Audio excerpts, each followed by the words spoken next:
how would our favorite comic book characters interact with open and relational theology and or liberation theology? Guys, this is going to be a really unique and particularly targeted episode. Some of our more theologically inclined nerds and geeks listening out there, we're going to be talking about liberation theology, open and relational theology, what those things are. We're going to give our own takes to it. And then after that, we're going to add in one character at a time to join the conversation by rolling the dice. So we might have Iron Man jump in here talking with us. We might have Luke Cage, Spider-Man. Who knows? Who knows who's going to join this conversation and talk with us about how they might react to these thoughts, these different theological concepts. So it's going to be a lot of fun. It's going to be weird. So we are assuming that you guys have some knowledge of who the comic book characters are. We'll unpack a little bit, but we're not going to go into detail. We're going to unpack a little bit what this theology is, but we're not experts on either of them. So we have a good idea what they are.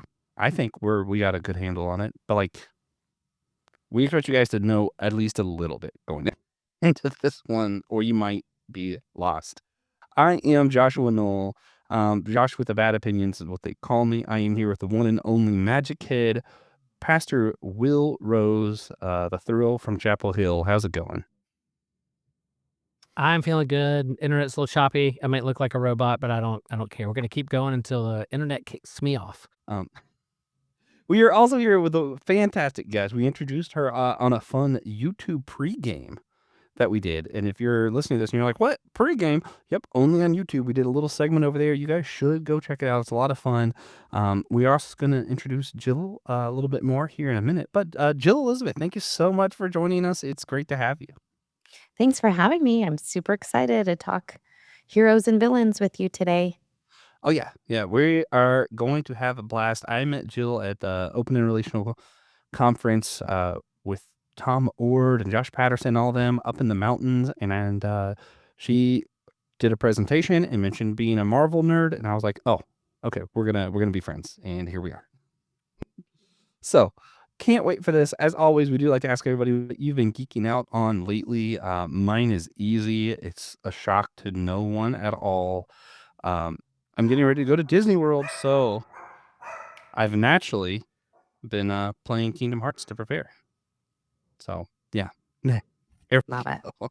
I almost had a Halloween costume being Darkwing Duck because we can dress up for Halloween. But then I was like, we had some other ideas, so I'm not going to do that.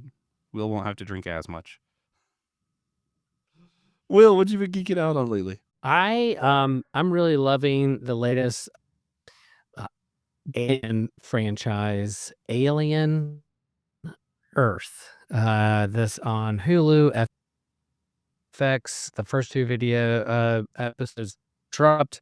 I'm ready for Tuesday night for the third one. I don't know when you're listening to this, there's there, but I'm really liking this addition to the Alien universe, and some of our friends that love cosmic sci horror, I think, is the addition to the franchise.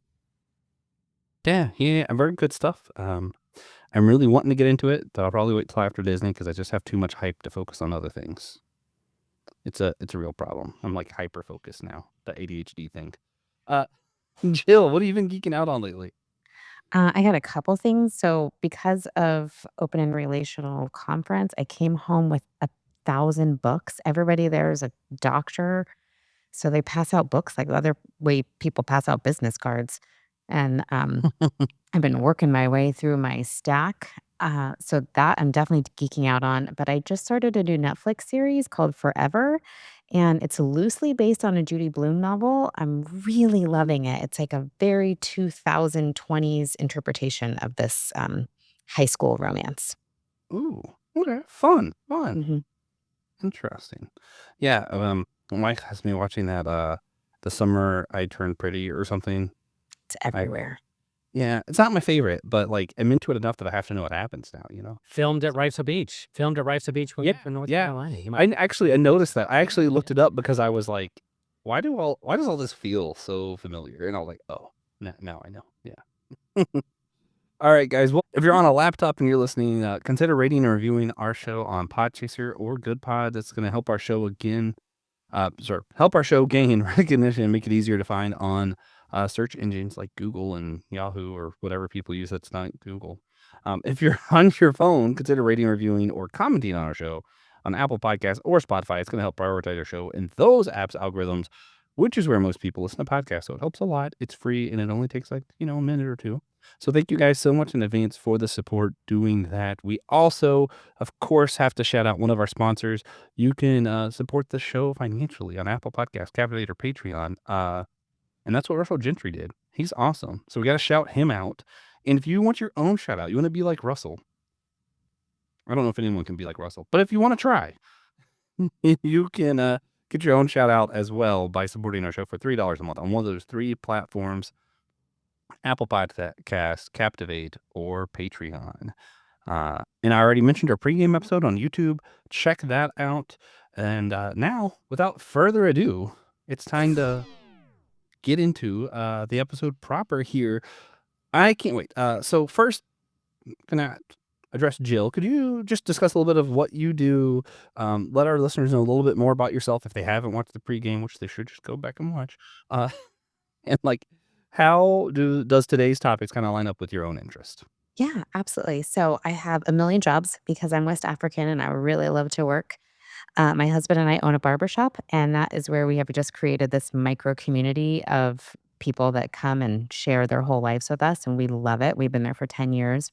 I also help a good friend of mine run an international nonprofit where we provide literacy classes and business classes for marginalized women in rural Uganda and serve leaders from all over the world by offering them retreats here at home. Basically, I just love humanity. I am for liberation and joy for all people everywhere. And today's topics relate to me because I started reading comic books with my kiddo, my 18-year-old that I just dropped off at college on Sunday when he was first learning how to read. Comic books and graphic novels were his jam. And I wanted to have a special connection with him. So I made them my jam. And then we kind of switched over to movies and started watching all the MCU movies together. And then DC reluctantly, I got pulled along into that as well. That's me. Yeah. I still have a harder time with DC overall, but I do love Marvel. We have a little bit of both for today's collection here that we're going to be talking about. But we definitely are prioritizing Marvel. We have 12 Marvel characters to pick from and 6 or 7 maybe DC. Yeah, personally, it's really I think it's just because of it, obviously just a preference thing, but DC is really grand and vast and bigger than life, and Marvel I feel is always ground level. For not always, but it's more grounded, I think. So I'm hey, Spider-Man in New York, I get it. Superman fighting a flying star in Metropolis. I'm up right over my head. I don't know. But Feels more accessible. yeah. So yeah. Excited to have you here, Jill. Really love all the work that you do, and how you got in the comics is just so cool. But yeah. So before we get to anything else, this is just going to be a conversation, and we're just going to be inviting made-up characters into this conversation. So first, we're going to start with ourselves. See if we can get a simple definition of what open and relational theology is, of what liberation theology is, and how we relate to those things, or accept them or deny, whatever, push against maybe. I don't know. Whatever our thoughts are. Does anybody want to volunteer to try and explain what open and relational theology is? And this is when Dr. Tom Ord makes a surprise Yeah, appearance. I'll take a stab at it. Okay.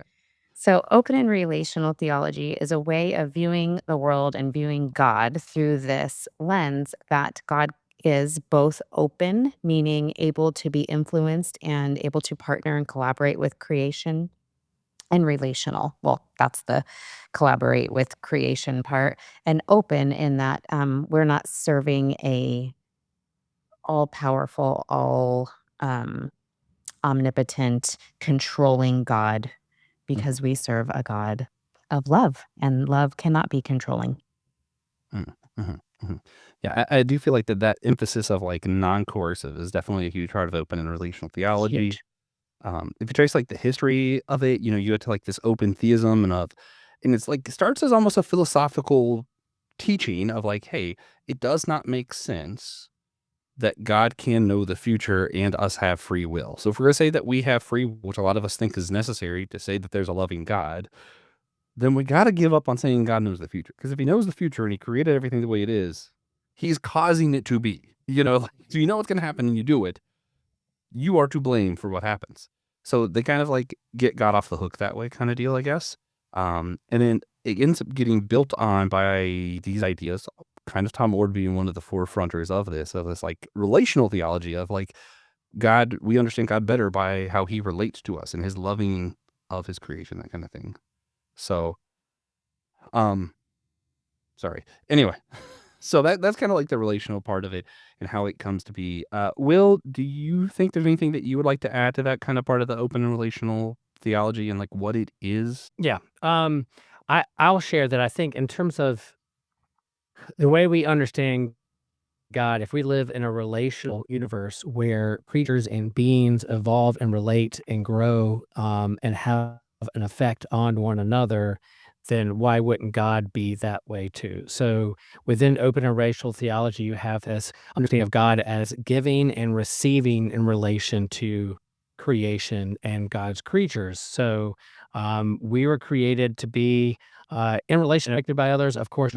And Jill are going to affect me with their response and relationship that I have with them. And then if we're creating God's image, then God is like that too. That I have an effect on God, and God has an effect on me. God is moved by me as I am moved by God. And the open part is that relationships have possibility, and the future is open to what that will look like. And so that can be our relationship with God as well. So I'm a member of a church named Holy Trinity Lutheran Church, and so the understanding of Trinitarian theology is that God within God's self is a relationship, and so that translates also into in science. We even say that we are in entangled. There's your drinking game, Joshua. Then I say that word a lot. We are entangled with one another. So if we're entangled with creation and with one another, then we're also entangled with God and God with us. Yeah. Yeah. And of course, as far as the Bible stuff goes, Tom Ord actually does a really good job at kind of showing he doesn't believe in inerrancy, but you can believe in inerrancy and still kind of be open and relational. There are those parts of the Bible that talks about like how God changed his mind and how this happened and God had to change a heart kind of deal. Like, so there are verses that kind of back this up. Like, this isn't like one day someone pulled this out of nowhere. It just typically in Western theology, we've done this thing of like, okay, well, that stuff's not literal and this stuff is literal. And then when all of a sudden someone challenges the stuff that we think is literal, we're like, wait a minute, you're breaking the Bible. And when they challenge the stuff that we think is not literal, as maybe God actually did change his mind, everybody's always defensive and has a hard time accepting maybe we could be wrong about things. Maybe. I will say, though, I prefer liberation theology. It's a little bit different. And so go ahead and get into that first. I'll kind of throw my elevator pitch and see if you guys want to build off of it. So open and relational theology, late 20th century, mostly gets developed in like American and European kind of areas. Liberation theology starts more in like Latin America, South America. And it happens within the Catholic Church as opposed to the Protestant Church. And it's a lot more focused on theopraxy than theology. So whereas open and relational theology really focuses on the ontology of God and could he know and what happens and a lot of the philosophical stuff. Liberation theology focuses on this story of the Bible and like who God is and Jesus is always reads from the bottom up. It always is God is with those who are enslaved, with those who are the minority, with those who are belittled or made less than, and works to lift them up. So the two can work together really, really well, I think, because you have this like open and relational. God didn't predetermine the future. He didn't predetermine, anyone to be made less than or anyone to be treated poorly or any of that. And you still have this like God is moved by people. He is moved by our work with God to help liberate others, all that kind of stuff. So they work together really nice.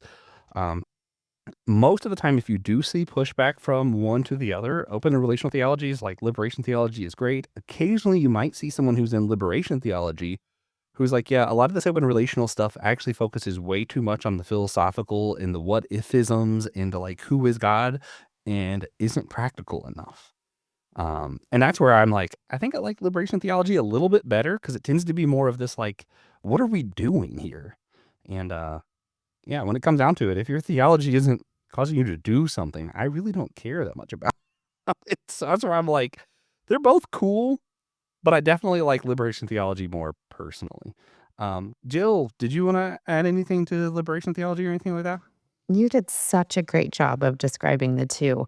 And I'm in that camp of people, of liberation theologists that are like, come on, open and relational folks, put your feet where your head is and let's move. I'm also in the camp of trying to convince all the open and relational theologists you are liberation theology. Yeah. So let's get to it. Yeah. That's all I had to add. Yeah. Oh, and I do love Howard Thurman. He's my favorite liberation theologist who says that Christianity is a religion for people with their backs up against the wall. Yeah. Yeah. And that's where like part of what's cool about this stuff is like, so you bring in that, and we have a tendency to like people like Trip Fuller and you know, Tom Ord, a lot of these people. And what they like to do a lot during podcasts and stuff is to bring in one theologian in conversation with another, is how they'll talk about it, right? They'll be like, okay, so we're going to talk liberation theology and what Alfred Whitehead did. And then we're going to bring in Paul Tillich into the conversation. And of course, they don't literally mean they're going back into history and asking all about it. They're like taking his thoughts, his writings, and saying, here's what Paul Tillich said. Here's how it might relate to these things that Alfred Whitehead said. And, you know, they do a lot of stuff like that, and I love it. It's really cool. We can do that on a different podcast. But here, we're going to bring in our favorite comic book characters to our conversation. Here, we're going to see, like, what would Batman have to say about this thing? But before we do, Will, I forgot. Did you want to add anything as far as, like, the liberation theology side? Or do you have a preference one or the other? Or do you just, like, hold hands with one on each side and script into the flowers and make a video? Only if you have 50 likes on this video will I skip the flower relational theology and process theology. And so I'm still learning with that, and not a lot of that. I mean, I'm not a Calvinist. I am a reformer from a Lutheran theology background, Martin Luther, and so open and relational sometimes bump up against that as well, and maybe they're at odds in some areas. But in terms of liberation theology, what I think about is it's not necessarily heaven just somewhere up there, somewhere way off in the future, but salvation and liberation can happen now. And we're all set in a present context of social, economic, political context. And sometimes when the systems oppress or don't lead to human flourishing, but lead to human oppression, then our faith speaks to that. And the gospel is a liberating experience that speaks to our present context here and now. And so how does that theology, philosophy speak to our present day context and our neighbors who are on the margins? And so that's what I think about it. And so, yeah, I resonate with liberation theology, even though I acknowledge my upper class male white privilege. There are systems out there where people are not as fortunate, who are on the underside of economic or social or political oppression. And so how does Jesus, his open and relational theology with the other affect how my theology relates with the other, and often that carries its way into a way of understanding what liberation means for the other.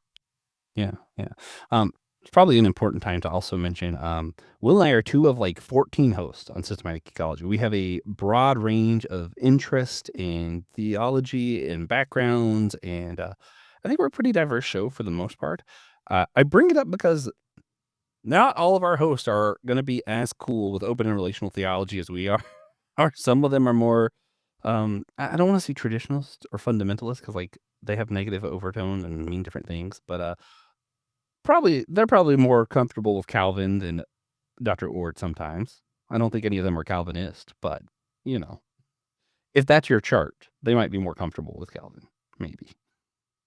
So today we mentioned we're going to be throwing in, we're going to take 20 minutes, and we don't know what all characters we're going to get. I am going to read off the list we have here we have 23 characters that we could potentially have in conversation. I'm going to read this off for everybody listening. Each of us are going to pick one, and only one that we're going to add ourselves. And then the rest are assigned a number, and I'm going to roll a 20-sided dice and see who we can add in our 20 minutes. So that's where we're going to go. So for those listening, I mentioned we have more Marvel than DC, but it's a little bit of a mixed bag. Here we are. We got Iron Man, Luke Cage, Daredevil, Killmonger, Miss Marvel, Doctor Doom, Namor, Miles Morales, Deadpool, Magneto, Hellboy, Vess from Invisible Kingdom, Scrooge McDuck, Tara from The Hunger and the Dusk, Calvin and Hobbes. I'm concluding that as just one. Omni-Man from Invincible, Abel from Middle West, Batman, Bruce Wayne, who we're talking about, Blue Beetle, Jaime Reyes, Lex Luthor, John Kent, Nightwing, and Starfire are the potential characters to join in our conversation. Jill, as our main guest today, do you want to first pick? We're only going to get to pick one before we do the roll. Who are you going to make as your pick to talk to? Oh, this is tough. Okay, I'm going to go for the low-hanging fruit here, Daredevil. Yeah. Okay. All right. So how do we think Daredevil's going to respond to what we have all said about liberation theology and open and relational theology? So we know he's Catholic, right? And I don't think he comes from the Catholic tradition that you described as the beginning roots of liberation theology, which is like a South American, Brazilian Catholic place. I think he is going to have a very traditional view of God and theology. So my first instinct is to say, no, he would reject these ideas that we're talking about here. But one of the key tenets of open and relational theology is this idea that because God can't stop evil, like if we had a loving God, evil couldn't just take over and reign, right? That wouldn't be good. A loving God would never ordain rape or murder or genocide or torture, any of those things, even poverty, right? What God would want part of his creation to live in poverty and part of his creation to live with wealth and abundance? That doesn't make any sense.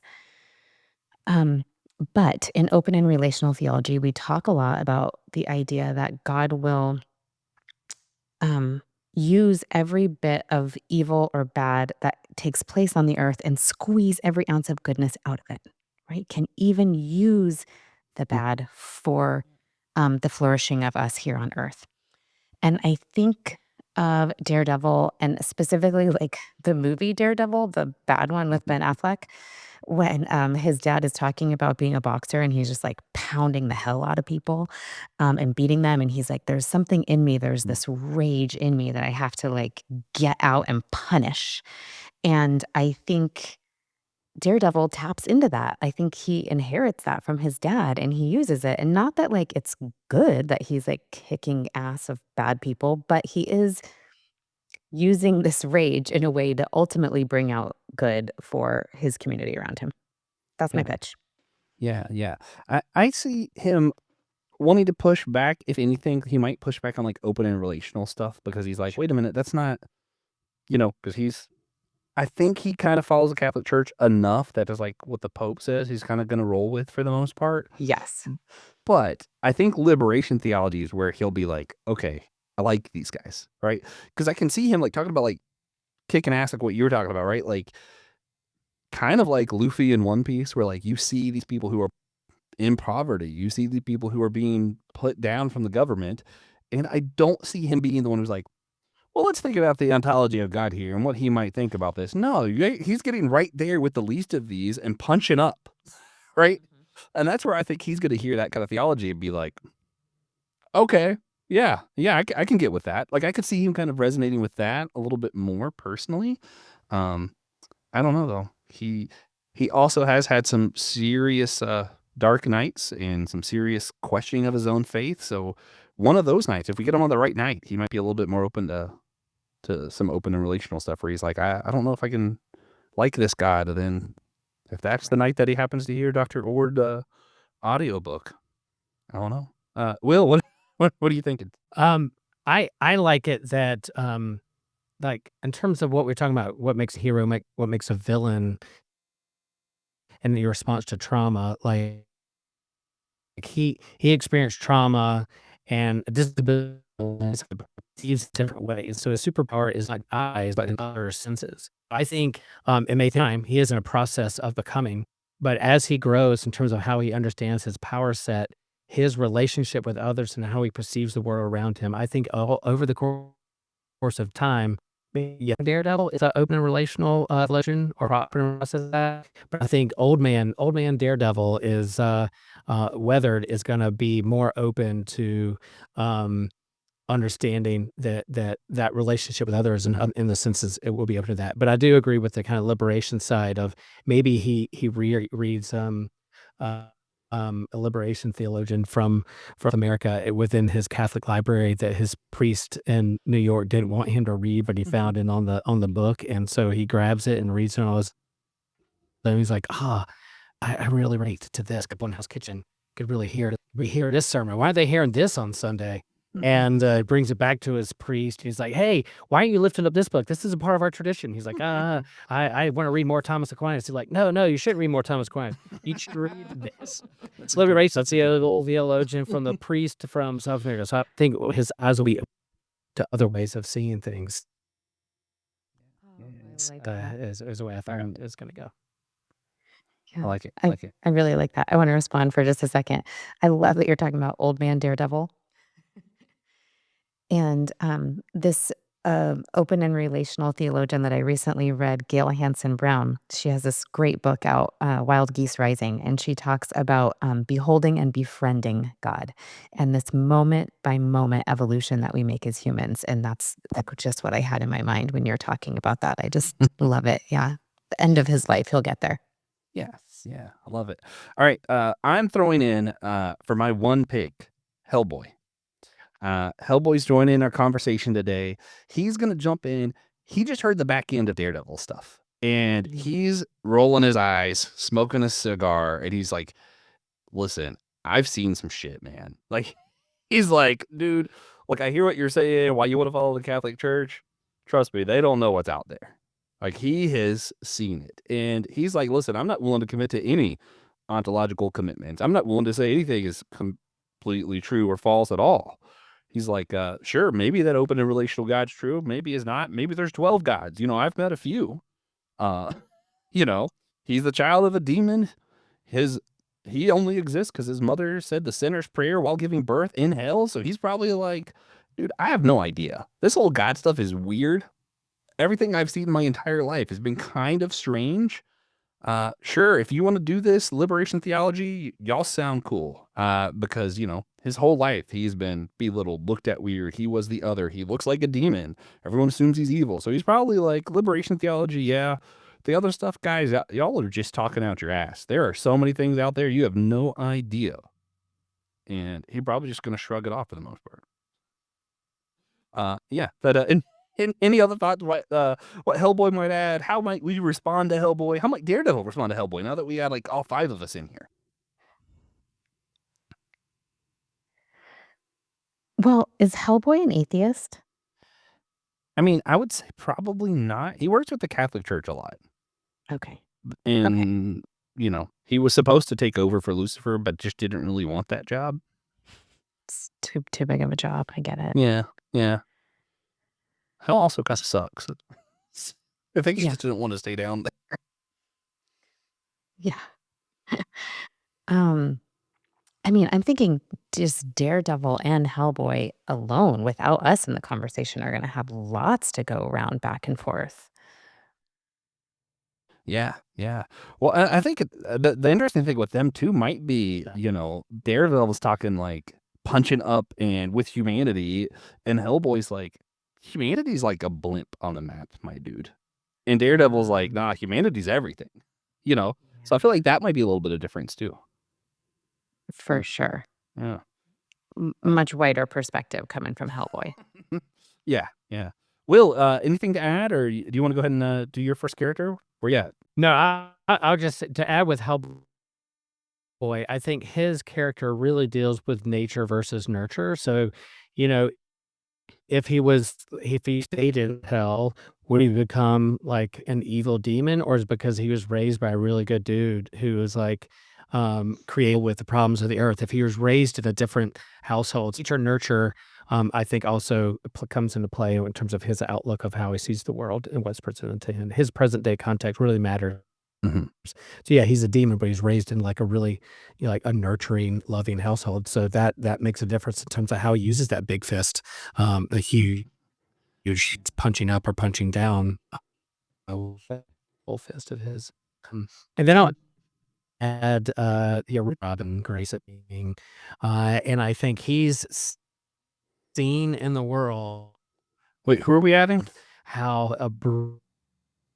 brooding hero experienced trauma and like it jokes, and he's got to be really serious all the time. How Nightwing is the one who is the acrobat who does bring a little levity to the world and has quips and jokes and a little bit more penitent. Him the underside of Gotham, and and I mean his as Nightwing. What's his name? I can't believe this. Oh my gosh. Bloodhaven. A neighborhood that he kind of protects and goes off. He comes out and hurts his hero. So I'm bringing Nightwing. I'm bringing Nightwing to the conversation. He's seen what trauma can do to a mentor or a father figure in his life and losing his own parents. And he doesn't want anybody else to experience that for another day. He's gonna really lean into some in terms of being open, the future being open, he didn't think he could make a difference in the world of his term. Yeah. I also think it would be fun once now that Nightwing's here, having him interact with some of these other characters. Because what I see happening here is like they've already started ignoring us, I feel like, right? And like Nightwing's talking about all this stuff that you just mentioned with like Bloodhaven, and if you followed like one of the more recent runs of Nightwing, you know, like they actually started implementing plans for Bloodhaven on how to like structurally fix the city so that there just is less crime instead of beating up the bad guys. And I feel like Daredevil's hearing some of his story going, hold up now. And I feel like the two of them are taking this liberation theology route and are like, all right, we're talking practically, what do we do? And maybe by the time their conversation ends, Hellboy's just going to stand back up and go, so are we going to go do this or what? You know, like I feel like he's just quietly waiting for the moment of action at this point. But those two are really talking about New York, what's happening in Hell's Kitchen, and what's happening in Bloodhaven, and how we can like structurally fix the cities. Like I feel like once Nightwing brings that up, Matt Murdock's smart. I feel like he's like, hold up, and maybe we're even getting away from theology at this point, and we're just talking like practically, what do we do? Right. I'm thinking politics. Like, which one's going to run for office and structurally fix, class inequality in their city? And then Hellboy jumps in and is like, well, just in case that doesn't work, I'm ready. Yeah, yeah. He's smoking a lot of cigars while they are hashing out the details. I see. I got this. I like this. Yeah. Yeah. All right. Okay. So now we're about 15 minutes into our 20 minutes, or I'm going to extend our time. I'm going to give us 10 more minutes, and we're going to roll the dice and see who we get for our next character joining in this. All right. Here we go. I got 1. What a number. Number 1 on our list is Iron Man. Oh, okay. Iron Man. Okay. So, man, Will, do you want to let me know how Iron Man's responding to any of this? Because I'm like the number 1 Iron Man hater, so I don't have a ton to say. You are. That's why you're wearing that dumb Captain America shirt. Yeah, I prefer good guys, but over murderers and people who are narcissists and drunks, see murderers. Yeah, he's done a lot of I'm not a fan. Okay, Will. I love the irony I love the irony that Iron Man was brought in here for you, Joshua, and our good friend Ryan Does, who also is Iron Man. I think, and he was created. He was saying, "Oh, the guys have lots of money and can help the world by doing all this stuff." So they're almost like an Elon Musk character, a billionaire, 1%er who can use their money to be a superhero and get all the gadget and make all the cool fight stuff. Everybody wishes that. But that's decade, millionaires have a bunch of money and gadgets. Haven't been looked down upon, or haven't been looked upon with a lot of favor. I guess you could say. So,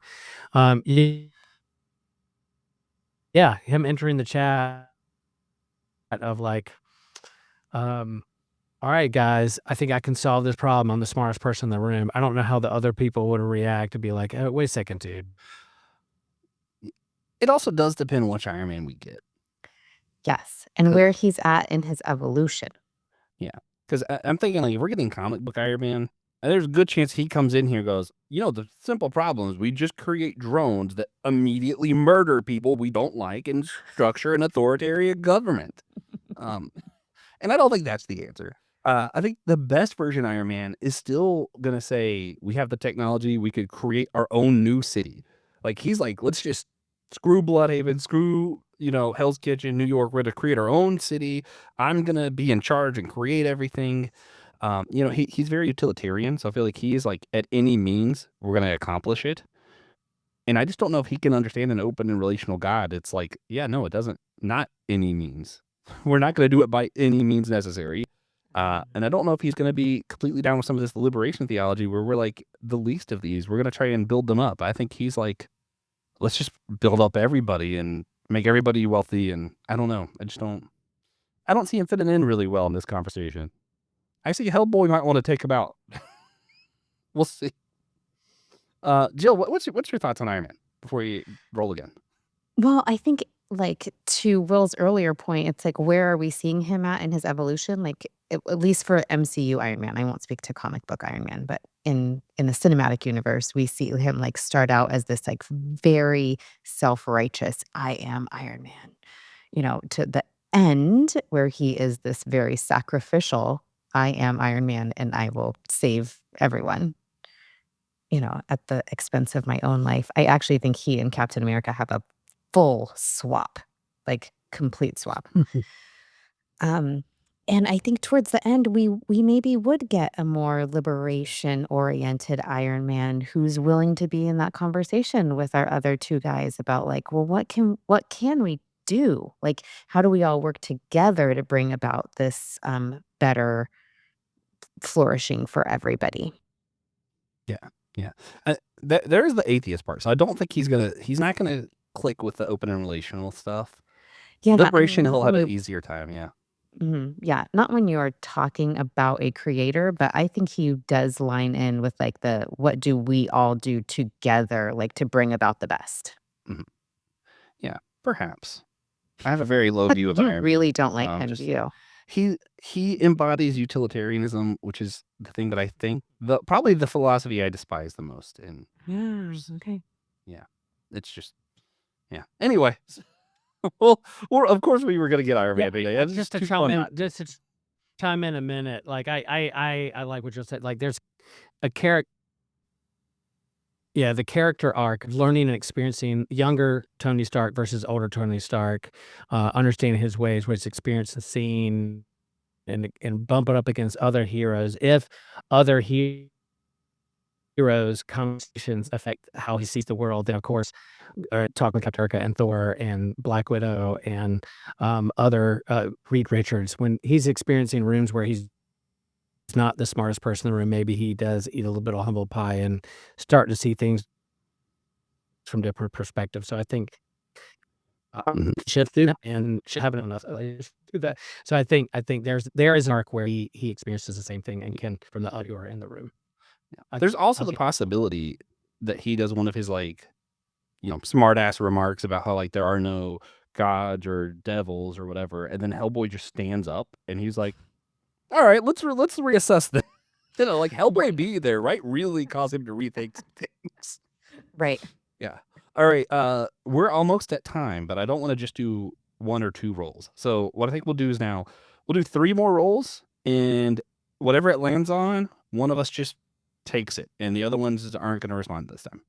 Okay. We'll try and get through 3 more really quick. All right, next I'm getting 8, and number 8 is going to be Deadpool. Deadpool. Any taker? I can take it if no one else wants Deadpool. Because I do think Deadpool's a fun one for this. Yeah, you take I'll it. Go for it. I'll take it. Okay. Yeah. So I think the best part of Deadpool being in this is he's pulling up and they're all talking about open relational God and liberation, what we're gonna do with the city. And Deadpool's just gonna show up and be like, what do you mean? Stan Lee didn't write it like that. Like he's just gonna straight up talk about the comic book writers and be like, we don't really impact them. They just write our story. That's all it is. And he's gone on this whole story arcs of like Illustrated, where he's like trying to kill the original inspiration for the characters to see if he can prevent the characters from ever being written in Marvel Comics, right? And he's like, there's no way out of this. Like our characters are just going to exist. You're going to be Hellboy. He's going to be Iron Man. Like some of it, I think he has that, but then I think some of it, he's just going to have fun with it. He's like, we got to make it interesting. If you want it to work, it's got to be interesting. So I think he'll probably still play along with their whole, like, we're going to redesign a new city, but he's going to throw a huge wrench into this conversation, breaking that meta narrative. And he's actually like, y'all, this conversation isn't happening. It's just some podcasters talking. Like, let's just say some random stuff and see if we can get the podcast canceled. That might be where he's at. Yep.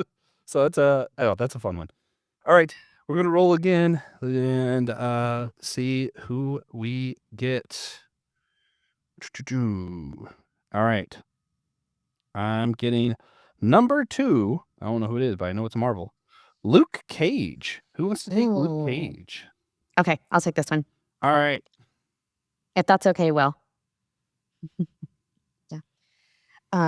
So, Yeah. man, I love Luke Cage's origin story, right? He is a wrongly convicted African-American man in America, right? If there was ever someone that needed a liberation theology, if there was ever somebody who needed to connect with a God who organized himself in such a way to create a religion for the oppressed, for people with their backs up against the wall, it's going to be Luke Cage. I think this is an easy thing for him. I will say sometimes it's difficult for African Americans who were raised in traditional churches to kind of get to that lens of a liberation theology, because we've often been taught from a very conservative, like Dallas seminary type of Christianity that doesn't lend itself to that. So I think he might need some encouragement, some goading into this conversation by someone else who's like, hey, look at it this way. And then I think it's going to be real easy for him to pick up on it. And yeah, he's a liberation theologist for sure. Yeah, I like it. I'm going to cheat for a second because I know we said we weren't going to respond. But because this podcast was originally, we were going to have Jill on and talk about Hellboy, or sorry, not Hellboy, Daredevil, Devil's Reign, the Marvel comic event. In that, you do have where Tony Stark tried to become mayor because he's like, that's the best way to combat this. And Luke Cage go, no, not another white man in charge. Because, Iron Man's the bad guy and Luke Cage knows that. Okay, anyway. All right, we're going to roll again. And Will, you have to take whoever it is. Or we'll re-roll if it's someone you can't do. We got number 10, Vest from Invisible Kingdom. You want me to re-roll? Reroll. All right. Okay. Let's see. We got number 9. Magneto. That's a perfect one for Will. Good one. What? Yes. Yeah, we talked about Magneto a little bit in our pregame on YouTube if you would go check that out. But yeah, you have I think in the comics he started off as the villain who wanted to see mutants take over the human race, and so it was the X-Men who had to stop Magneto from really pushing his mutant agenda on everybody else in the world. And so Charles Xavier was a hero. But over the years, I think we've learned that Charles Xavier and Magneto have become kind of friends, and they often have been portrayed or seen as kind of the Martin Luther King Jr. and the Malcolm X coming together. And how do we speak to liberation, to this idea in the systems of racism? X-Men were created in the 60s, and so we had the civil rights movement in the 60s. So they emerged out of that. Often now X-Men are kind of leaning into kind of the queer community and what that looks like to be a mutant, to be different. But Magneto has become more of a leader and a part of the X-Men rather than their arch villain. Now, he could always turn bad. He could turn heel, just like a good wrestling super match or whatever. He's a good guy. He could turn bad guy at any minute. But I think Charles Xavier has been seen as the same. But I think as you look at him and his background, his family, cultural significance, being someone who's Jewish and family experiencing the Holocaust and what that means, he's seen what oppression at its most horrible state, what the worst things humans could do to other human beings, and he's going to stop that by any means. So I think he's very open to liberation theology and philosophy, but also when it comes to other people and other ideas, can it be stubborn and only look at one way? Can he work with others? Can he work as a team? He has his brotherhood, quote unquote, of evil mutants, but he's also been a part of the X-Men. And right now in the current day comics, he's more of a leader. Charles Xavier is off the board, no longer a part of that, but Magneto's kind of an elder statesman when it comes to X-Men and mutants and what that looks like to live as a mutant in a world that looks at them as less than human. So he's a good one. He's a really good one who can add a lot to the conversation, but also a strong personality. So when he walks into the room, you're like, oh crap, should I be scared? Should I be happy? Do I feel safe? Absolutely. Okay, you cheated, Josh, so I'm going to cheat you. Yes. Just add another piece. Yeah. Yeah. First of all, love that, Will. Every bit of it. Yes, I agree wholeheartedly. I think the thing is when we say that Charles Xavier is Martin Luther King and Magneto is Malcolm X, yes, that I believe that was the original vision for them.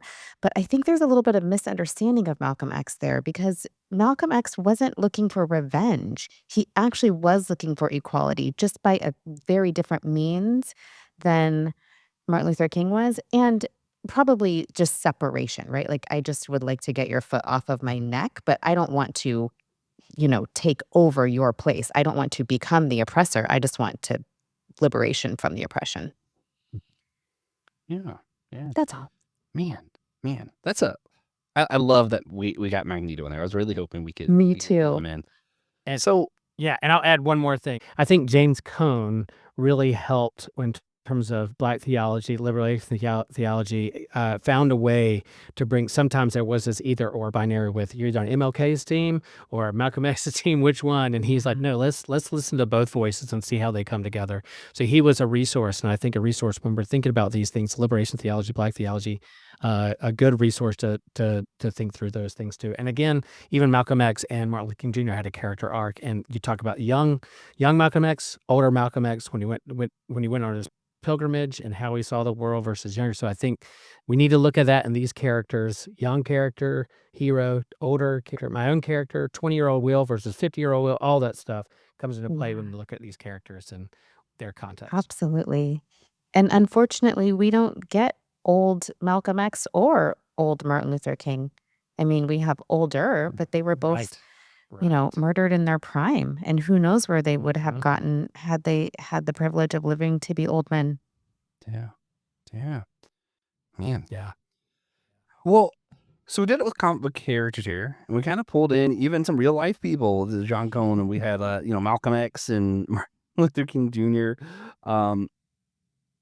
What is the benefit of an exercise like this? You know what I mean? Like not just of specifically the theology we're talking about today, but like anything that we believe wholeheartedly or disagree with, and then asking other people to come in. Like what Tripp does with some of these other theologians. I feel like people just are like, oh, these are smart people talking about other smart people. This makes sense. But is there just benefit whether they're real people or not, of just wondering, what is someone else from a different context? What is someone from this story? How would they react to this idea that I'm talking about? Like, I don't know. I feel like there is innate benefit in doing that, whether it's a real character or not. But how would you guys articulate what that benefit might be for those wondering why we did this episode?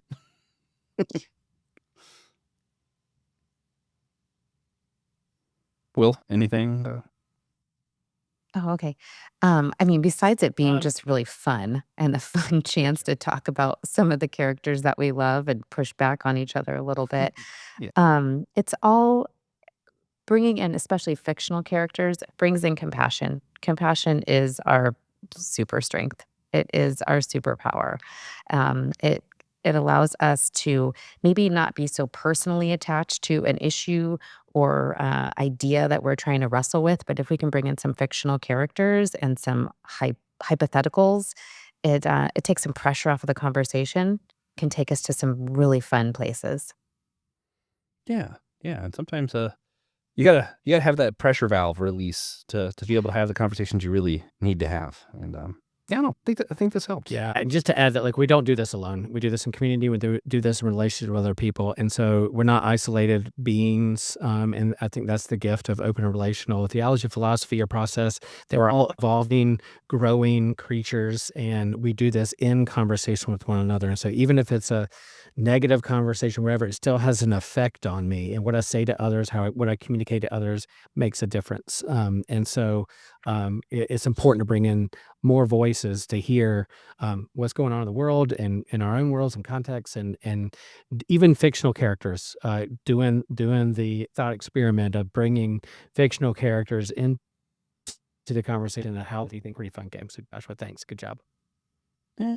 Thank you. This was this was a lot of fun, and we're not completely done with it yet, but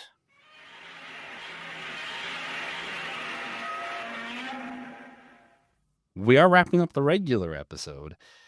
If you want to, though, we're going to do one more roll after the show just for our patrons to see. We'll have one more character add in our conversation about open and relational theology and liberation theology with me, Jill. I think Will has to go. So Jill and I will stick around and do that. Daredevil will still be here. Luke Cage will still be here. Iron Man, Hellboy, and Nightwing, and Magneto, and Deadpool. So we'll see. We'll see who else gets added and what the conversation ends up looking like after the show. Will, before you go, if you can hear me, nope, he's gone. Will's recommendation was for everyone to play Kingdom Hearts. He loves hearing people talk about that video game, especially me. So that was his recommendation. He just doesn't know it. Jill, do you have a recommendation for our regular listeners? It doesn't have to be related to anything we talked about, but it could be. Oh, gosh, I think I didn't read that part of the notes. I was not prepared. A recommendation. Well, maybe it is the thing I said I was geeking out about. My recommendation is the television show, the Netflix show Forever. It's just came out maybe a couple months ago, and it's around high school love. It's like two people that meet at a New Year's Eve party, and they had gone to kindergarten together. So they hadn't seen each other since they were little kids. And then it's their love story. I believe that the male character is neurodivergent, and they are just kind of dealing with the things that high schoolers deal with. It's like, deciding whether or not to be sexually active. And they're both Black students at predominantly or living in predominantly white spaces. I think it's a great show. It's my recommendation. Okay, nice. That sounds really interesting. I'm gonna go. Actually, I'm gonna go relative. That's what I'm gonna do. I mentioned it earlier. We almost did this episode reviewing Devil's Reign, the Devil's Marvel Reign. comic event. It's not necessarily the best Marvel comics or anything. I think they're really good, but the political take that it goes through, showing Luke Cage running for mayor against the Wilson Fisk and all this, like the ins and outs, Kilgrave gets involved. I think it's a lot of fun. I also think it's fun material. I think they're pulling a little bit from in the new Daredevil series. So before the next season comes out, you might want to Yeah, I think it is gonna pull in. Yeah, and the new Daredevil series is great. It's wonderful. I love it. I love it. Yeah, so that's our other recommendation. If you haven't seen Daredevil Born Again, watch that. But yeah, guys, again, we appreciate everybody taking the time just to listen to this and hang out with us in all these interesting characters we brought in. So if So you're on interesting. oh yeah. Well, guys, if you're on a laptop, remember, rate, review our show on Podchaser or Good Pods to help us get recognition in like Google and search engines. If you're on your phone, though, you can rate, review, or comment on the show on Apple Podcasts or Spotify, and it really does help a whole lot with people finding the show and them prioritizing it whenever people do like searches and stuff. So it helps. It's free, and it only takes like literally a couple seconds. Spotify, you just hit like the 3 dots next to the name and then rate. You're done.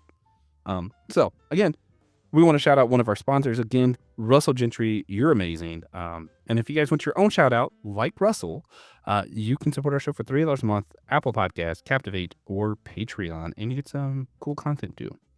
And remember, we're all a chosen people, a geekdom of priest. Later.